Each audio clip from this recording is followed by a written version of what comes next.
বাংলাদেশ জামাত ইসলামের আমির doctor Shafiqur Rahman Milestone School and কলেজে সামরিক বিমান দুর্ঘটনায় প্রাণহানির ঘটনায় গভীর শোক প্রকাশ করে নিহতদের সঠিক তালিকা দ্রুত প্রকাশের দাবি জানিয়েছেন। তিনি বলেন, আমাদের ধারণা গতকালকের মাইলস্টোন স্কুলের ভয়াবহ দুর্ঘটনায় শতাধিক মানুষ প্রাণ হারিয়েছেন, যাদের অধিকাংশই শিক্ষার্থী।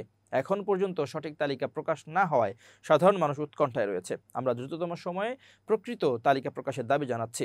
মঙ্গলবার বিকেলে রংপুর সদর উপজেলা মমিনপুর ইউনিয়নের মুক্তার পাড়ায় এক নিহত কর্মীর কবর জিয়ারত করতে এসে তিনি একথা বলেন। দুর্ঘটনায় নিহতদের আত্মার মাগফিরাত কামনা করে এবং আহতদের দ্রুত সুস্থতা কামনা করে জামাত আমির বলেন, এই শোকের সময় আমরা নিহতদের পরিবারের পাশে আছি।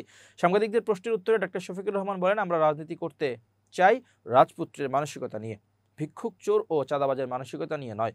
আমাদের দলের যারা ভবিষ্যতে সংসদ সদস্য বা মন্ত্রী হবেন তারা সরকারি প্লট নেবেন না এবং বিনা ট্যাক্সের গাড়িও ব্যবহার করবেন না। স্বাধীনতার 54 বছরেও জনগণের প্রত্যাশার প্রতিফলন ঘটেনি উল্লেখ করে তিনি বলেন, আমরা একটি দুর্নীতিমুক্ত, মানবিক ও ন্যায়ভিত্তিক রাষ্ট্র গঠনের লক্ষ্যে কাজ করছি। আমাদের লক্ষ্য জনগণের জন্য শান্তি ও সুবিচার নিশ্চিত করা। এ সময় উপস্থিত ছিলেন জামাত ইসলামের সেক্রেটারি জেনারেল ও সাবেক সংসদ সদস্য অধ্যাপক মিয়া গোলাম পরোয়ার, দলের কেন্দ্রীয় নেতৃবৃন্দ এবং স্থানীয় নেতারা। উল্লেখ্য, গত 19 জুলাই রাজধানীর সোহরাওয়ার্দী উদ্যানে অনুষ্ঠিত জাতীয় সমাবেশে গরমে অসুস্থ হয়ে মৃত্যু হয় জামায়াতের রংপুর মহানগর রোকন কৃষিবিদ শাহ আলমের। তার কবর জিয়ারতের জন্য মঙ্গলবার বিকেলে তার গ্রামের বাড়ি মমিনপুর ইউনিয়নের মুক্তার পাড়ায় আসেন জামাত আমির। কবর জিয়ারত শেষে নিহতের পরিবারের সঙ্গে সাক্ষাৎ করেন তিনি।